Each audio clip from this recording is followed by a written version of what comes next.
Hola hermanos, ¿cómo están? Les saludo con la paz del Señor.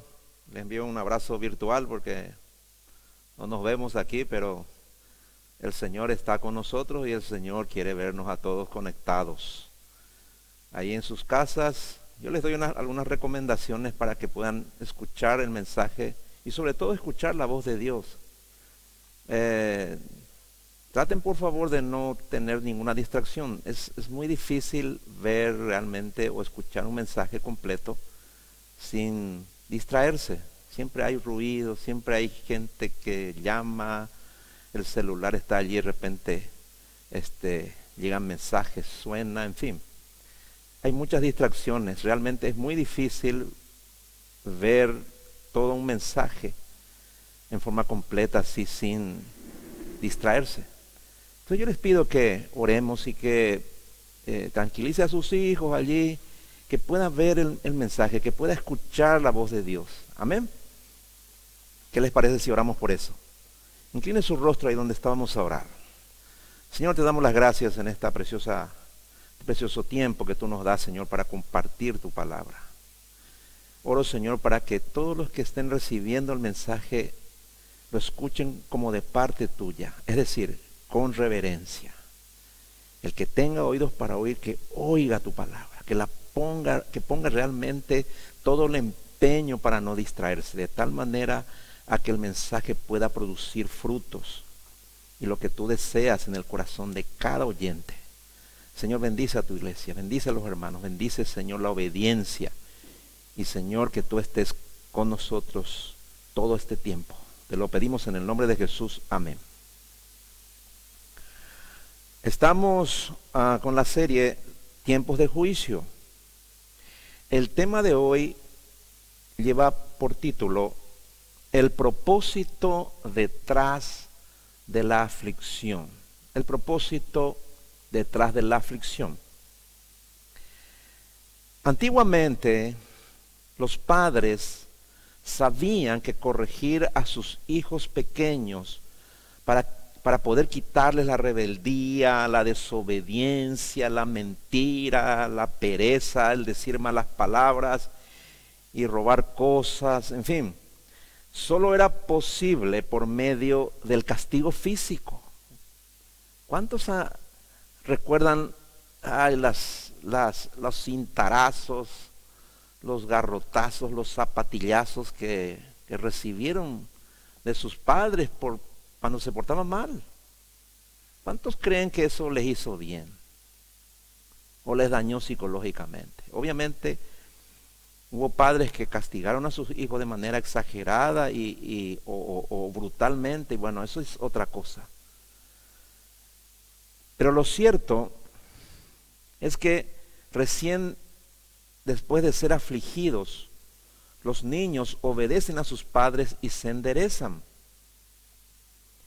Es necesario entender que dar buenos consejos sin la vara de la corrección nunca es suficiente para ayudar a los hijos a ser obedientes y sabios. Eso nos enseña la Biblia. Vaya conmigo ahí en Proverbios capítulo 22. Vamos a leer el versículo 15. Dice así la palabra de Dios: la necedad del niño a golpes se corrige. ¿Cómo? ¿Cómo se corrige la necedad? A golpes, dice. Proverbios 29:15 también dice: los golpes y la disciplina enseñan a ser sabio, pero el que es malcriado solo avergüenza a su madre. Y en el versículo 17 continúa diciendo: disciplina a tus hijos y te darán tranquilidad de espíritu y alegrarán tu corazón. Eso significa que la disciplina y la amonestación o el consejo bíblico van juntos. En Efesios 6:4 dice el apóstol Pablo: y vosotros padres, no provoquéis a ira a vuestros hijos, sino criadlos en la disciplina y la instrucción del Señor. Los padres cristianos deben entender que la aflicción que causen a sus hijos por medio de la disciplina física es para su bien, porque eso los corregirá, les dará sabiduría y formará en ellos un buen carácter. De la misma manera, los cristianos adultos, usted y yo, necesitamos ser afligidos por nuestro Padre Dios para aprender a obedecer perfectamente sus mandamientos, para adquirir sabiduría y formar en nosotros el carácter de Cristo. Hermanos, ninguno puede llegar a obedecer perfectamente a Dios si no es afligido por Él cuando es necesario. Les pregunto, ¿por cuántas aflicciones has pasado desde que te convertiste en cristiano? ¿Por qué causa crees que te han pasado cosas malas y muy malas? ¿Será que ha sido por necedad, por mala suerte, por tus errores o por causa de otros? ¿Y qué resultado produjeron esas aflicciones en tu vida? ¿Para qué te sirvieron? Quizás te volvieron más duro, te hicieron más desconfiado, te enseñaron a no ser tonto y a ser más cuidadoso, etcétera. La verdad es que pensar en el sufrimiento solo produce sentimientos negativos y de rechazo a nuestra carne. Pero las aflicciones son inevitables. Eso dice en el libro de Job, capítulo 5, versículos 6 y 7. Y aunque las penas no brotan del suelo, ni los sufrimientos provienen de la tierra, con todo el hombre nace para sufrir, tan cierto como que las chispas vuelan. Todos sufrimos muchas veces y de muchas formas, y seguiremos sufriendo, y la aflicción seguirá golpeando nuestras vidas de vez en cuando, o en forma frecuente, o en forma permanente, hasta que muramos. Pero la mayoría no aprende. Por eso cuando sufren, su único deseo es que se acabe cuanto antes y como sea. ¿Quién cuando es afligido cree que es para su bien? Pues nadie, excepto Dios. Por eso Deuteronomio capítulo 8, verso 5 dice lo siguiente: ten por cierto que, así como un padre disciplina a su hijo, el Señor tu Dios te disciplina para tu propio bien. ¿Para qué nos disciplina el Señor? Para nuestro propio bien. Y decirle al que está a tu lado: Dios quiere disciplinarte para tu propio bien. El salmista en el Salmo 119, 71 entendió perfectamente esto y dijo: estuvo bien que me hicieras sufrir, porque así entendí tus enseñanzas. Hasta que consigas entender esto, nunca le encontrarás sentido ni propósito a tus sufrimientos. Y deben saber que Dios nos aflige para lograr en nosotros sus buenos propósitos. Si somos hijos de Dios, vamos a ser afligidos por Él indefectiblemente, porque somos pecadores, tercos y desobedientes por naturaleza, y mucho de eso no sale de nosotros solamente por leer la Biblia, por orar. Muchas veces es necesario que Dios nos aflija. Entonces, si meditas en tu conducta y realizas un sincero análisis a la luz de la palabra, verás que hay mucho por corregir en tu vida. Actitudes pecaminosas que han echado raíces profundas en tu corazón y que solo podrás dejar si el Señor te disciplina. Hay pecados y hábitos pecaminosos que no podrás dejar ni con mucho conocimiento bíblico, ni orando de día y de noche, ni con ayunos, ni con buenas obras, sino con la disciplina del Señor. Por ejemplo, dejar de amar al mundo y las cosas del mundo solo es posible por medio de la aflicción. Vencer la apatía espiritual, la falta de santidad, la confianza en el dinero, la idolatría, la vanidad, la lujuria, los pleitos, etcétera. Para muchos solo será posible cuando el Señor les discipline.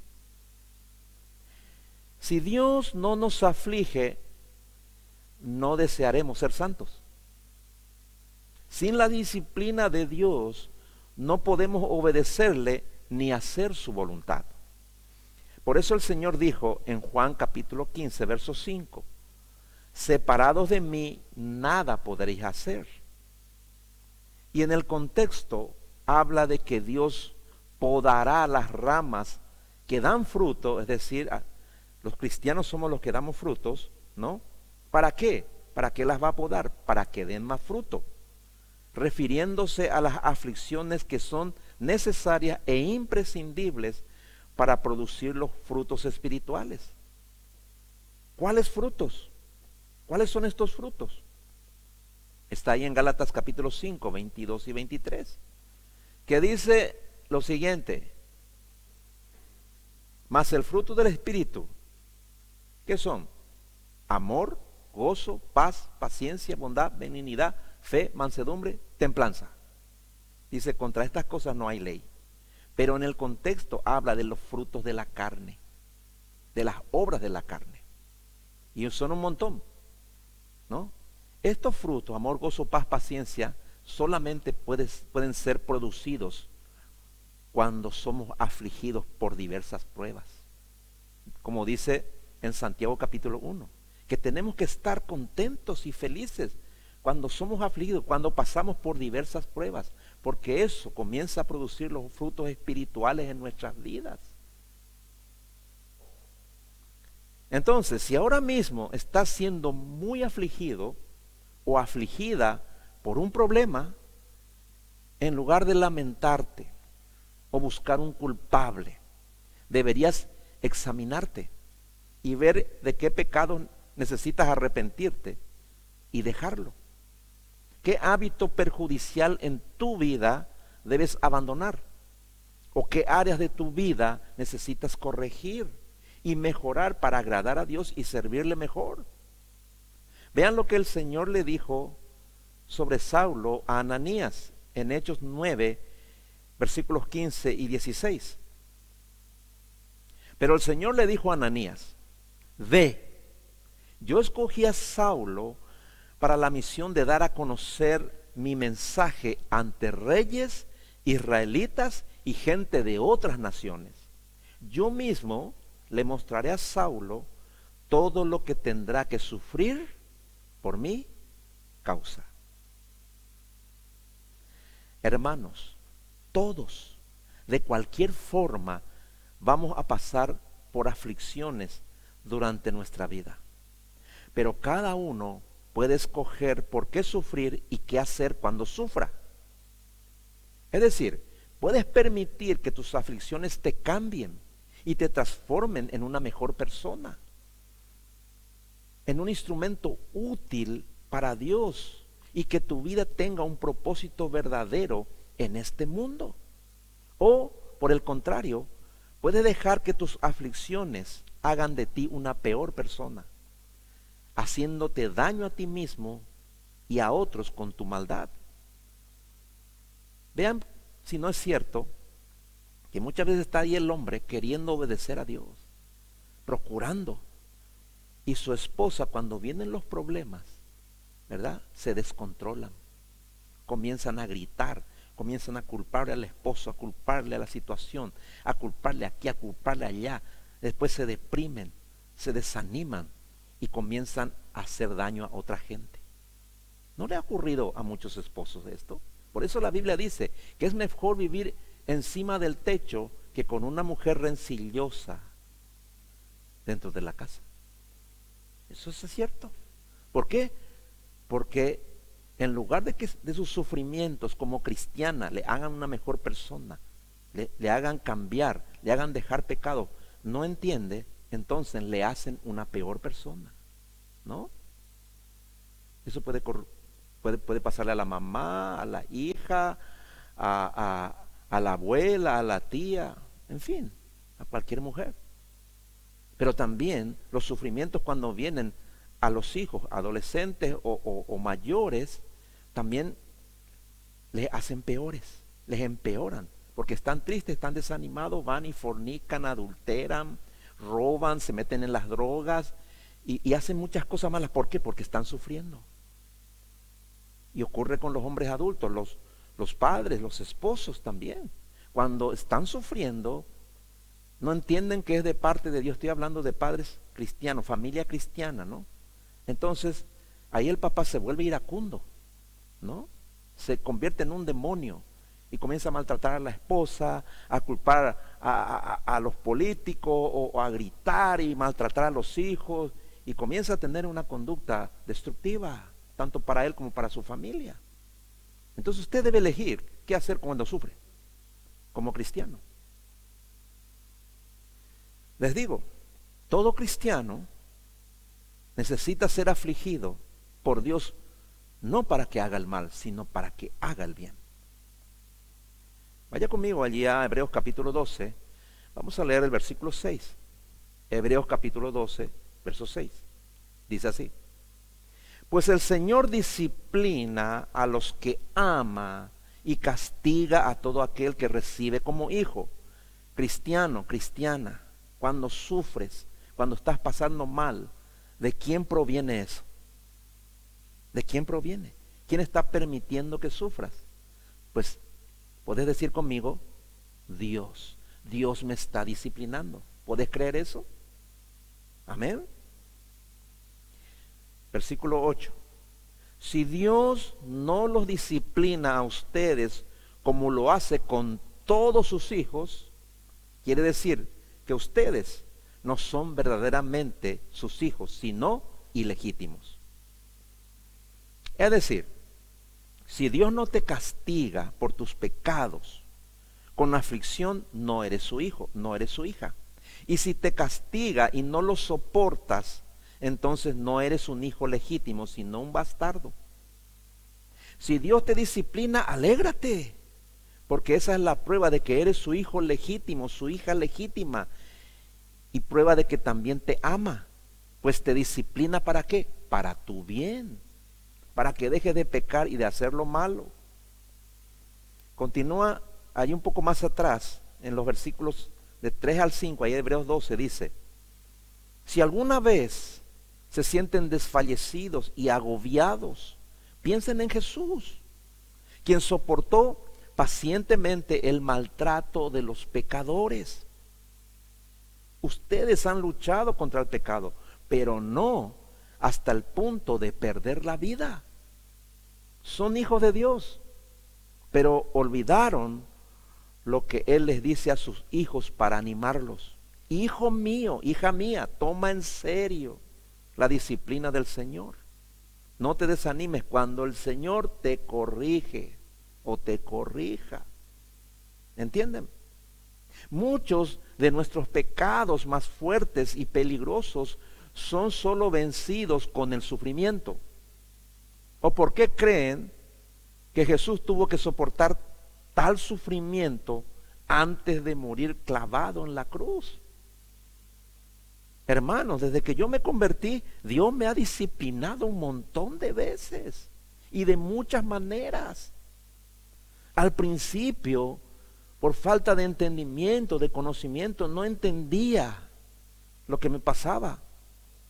Y pasó mucho tiempo para darme cuenta de que en realidad Dios estaba ayudándome como su hijo a vencer aquellos pecados que no iba a dejar por ninguna otra manera.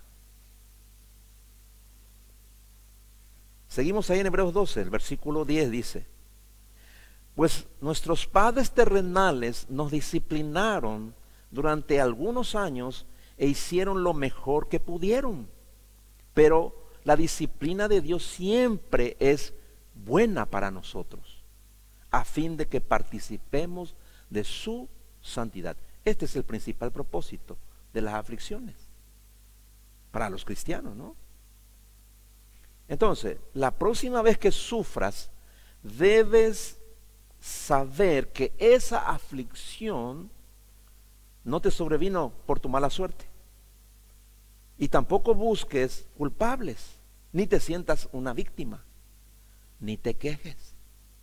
Simplemente entiende que Dios ha permitido ese problema en tu vida para tratar con tu pecado, con tu maldad, para que seas una mejor persona, para que seas sabio, para que seas sabia y vivas en santidad.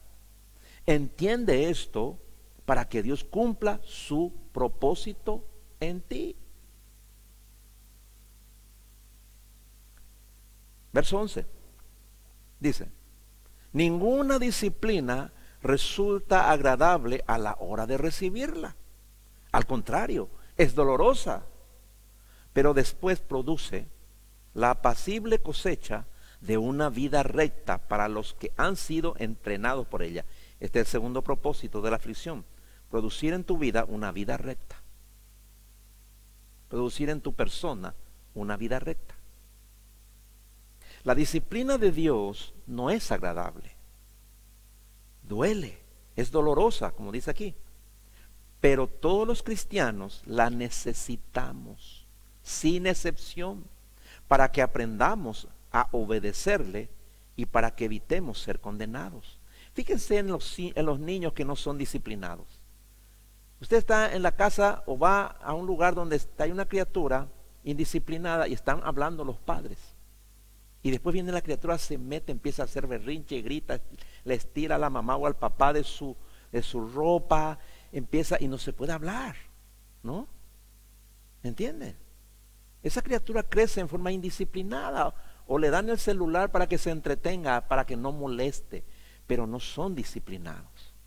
Esa criatura, ¿verdad?, va a crecer de una manera totalmente descontrolada. No le espera una buena vida. Llegan a la adolescencia y van a cometer actos terribles. En primer lugar, no le van a honrar a sus padres. ¿Entienden? Esas personas van a crecer como adultos indisciplinados. Y yo le digo una cosa: muchos de los que ustedes que me están escuchando ahora han crecido así. Sus padres no le disciplinaron correctamente y hoy son un verdadero desastre. Son malos maridos, malas esposas, malos hijos, malos empleados. Usted necesita, ¿qué cosa? La disciplina de Dios. Usted debe decir: Señor, discipliname. Mi papá y mi mamá no me disciplinaron. Yo necesito tu disciplina para poder cambiar. ¿Me entiende? Y si es hijo de Dios, hija de Dios, entonces esa disciplina es para su bien. Porque dice 1 Corintios 11:32: pero cuando el Señor nos castiga es para mostrarnos el camino correcto, para no tener que condenarnos con el resto del mundo. Les digo una cosa, escúchenme bien. El coronavirus es un juicio de Dios que tiene dos propósitos, y ambos tienen que ver con su misericordia. Hermanos, Dios está usando esta pandemia para darles una oportunidad a todos los que han vivido toda su vida rechazándole, para que le busquen en su aflicción mientras pueda ser hallado. Los que hoy tienen miedo de morir, los que están angustiados porque han perdido sus empleos, y todos los que cuando piensan en el futuro no ven ninguna esperanza. El Dios lento para la ira y grande misericordia, que se complace en perdonar, envió esta plaga, esta epidemia. ¿Para qué? Para salvarlos. Por eso este es el mejor tiempo para la predicación del Evangelio. Dios está provocando el desespero, la confusión y la angustia en los corazones de miles de millones de personas en todo el mundo. Y entre ellos, muchos, cuando escuchen el Evangelio, se convertirán a Cristo. Su aflicción producirá como fruto la salvación de sus almas. Y por otro lado, este juicio fue enviado para que la iglesia se prepare para la venida de Cristo. Una iglesia tibia, una iglesia que hasta hoy, y vamos a ser sinceros, toda la iglesia estuvo más pendiente de las cosas del mundo que de las cosas de Dios. Lo hemos predicado el domingo anterior. Éramos una iglesia como la Odisea, una iglesia rica, enriquecida y sin que le falte nada. Todos éramos así. ¿Me entiende? Entonces, Dios ha usado esta pandemia para quitarnos toda nuestra seguridad en las cosas materiales, para quitar nuestra confianza en el dinero. Nos ha quitado nuestros placeres buenos y malos. Nos ha quitado el anhelo de tener nuestra mejor vida aquí y ahora para nosotros y para nuestros hijos. Nos ha mostrado que no hay esperanza en esta vida, que todo es una ilusión, que puede y que va a terminar en cualquier momento. ¿Sí o no? Sí. Miren lo que dice Job. Vaya conmigo al libro de Job, en el capítulo 3, verso 26. Dice el pobre Job, después que le vino todas las calamidades y lo perdió todo. Dice así: lo que más temía fue lo que me sucedió. No tengo paz ni sosiego. No hay descanso para mí, sino ansiedad. Job, después de perderlo todo, se encuentra aquí lamentándose y tratando de encontrar una respuesta a sus terribles sufrimientos. Estas y muchas palabras similares, Job las dijo bajo el peso de su enorme sufrimiento, mientras era probado bajo la soberana voluntad de Dios que permitió sus calamidades. Pero al conocer el final de Job, vemos que para nosotros sus pruebas tienen un maravilloso propósito en Dios. Job conocía a Dios, pero no como debía conocerle, no como era necesario que le conociera. Él sabía que todo lo que tenía, riquezas, salud, prestigio, bienestar, seguridad material y una buena familia, él sabía que todo eso lo tenía y lo disfrutaba por la gracia de Dios. Por eso, cuando le fue quitado todo lo material, él dijo: Jehová dio, Jehová quitó, sea el nombre de Jehová bendito. Y el Señor responde allí: en todo esto no pecó Job ni atribuyó a Dios despropósito alguno. Después, cuando también perdió la salud y estaba tirado allí, con llagas desde la coronilla hasta la planta de sus pies, y vino la mujer suya y le dice: ¿por qué no le maldecía a Dios y te morís? Él le responde: ¿cómo esas mujeres fatuas has hablado? ¿Qué? ¿Recibiremos de Dios el bien y no recibiremos del mal? Y el Señor responde otra vez: en todo esto no pecó Job ni atribuyó a Dios despropósito alguno. Ahora, sin embargo, cuando quedó arruinado completamente, no pudo soportar. Su relación con Dios se destartaló completamente, porque no podía entender la razón de sus sufrimientos. Pero al final, cuando entendió el propósito de Dios detrás de sus calamidades, se arrepintió de todas y cada una de sus palabras que dijo por causa de no entender la voluntad de Dios. Dígame si alguna vez usted entendió sus calamidades, sus problemas, aún siendo cristiano o cristiana. Dígame si no fue como Job también. No entiendo lo que me está pasando, ¿por qué me pasa esto? Y tuvo malas reacciones, ¿no? ¿A quién no le pasó eso? Job 42:10 dice así, al final, ¿no? Perdón, Job 42:5 al 6. Fíjese lo que dice. Dijo Job: hasta ahora solo había oído de ti, le dice a Dios, pero ahora te he visto con mis propios ojos. Me retracto de todo lo que dije y me siento en polvo y ceniza en señal de arrepentimiento. ¿Sería usted capaz de decir eso? Señor, todos los males que me sucedieron desde que me convertí hasta hoy, Señor, han sido para mi bien. Yo no lo entendía, pero ahora quiero entenderlo. Ahora quiero entenderlo. ¿Está usted dispuesto a decir eso? La historia de Job tuvo un final feliz porque sus sufrimientos cumplieron el propósito de Dios para su vida. que era conocerle de manera íntima y perfecta. Y en Job 42:10 dice, Dios hizo que Job volviera a prosperar y le devolvió el doble de lo que antes tenía.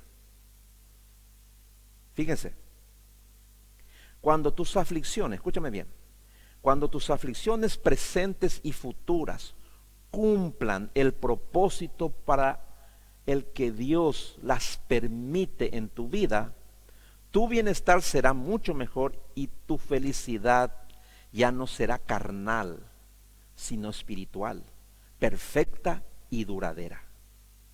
Pero nunca más será como antes. Mire lo que dice Primera de Pedro,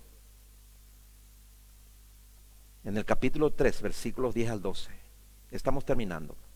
Dice lo siguiente: pues las Escrituras dicen, si quieres disfrutar de la vida y ver muchos días felices, refrena tu lengua de hablar, pero tu lengua del mal y tus labios de decir mentiras.